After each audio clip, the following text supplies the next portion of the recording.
Nabalot ng takot ang mga estudyanteng ito sa Mapua Malayan Colleges of Mindanao sa Davao City nang yumanig ang magnitude 7.4 na lindol.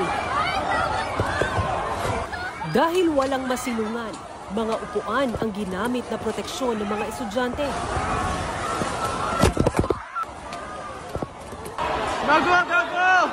Sa isa pang kuha mula sa eskwelahan, ayaw mo pagpanik, Mike! madilim dahil nawalan na ng kuryente sa silid-aralang ito.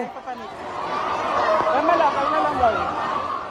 Kalma lang. Sakit ako, Nico! Lord!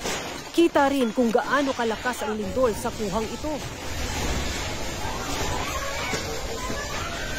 Tago! Kung saan nagbagsakan ang kisame pati mga ilaw. Balot din ng takot habang lumabas sa madilim na fire exit.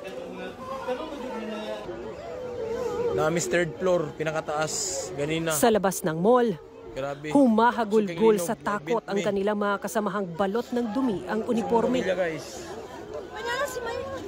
Sa San Pedro College, nagkaroon ng chemical spill sa ika-6 na palapag ng gusali. Agad naman itong nirespondihan ng Bureau of Fire Protection. Naitala ang epicenter ng lindol, 44 na kilometro timog silangan ng bayan ng Manay sa Davao Oriental.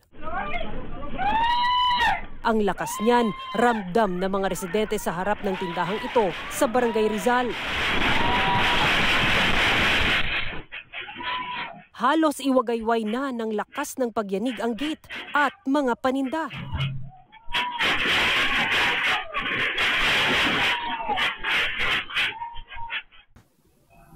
Kita rin ang naging pinsala ng pagyanig sa bahay na ito sa bayan ng Baganga.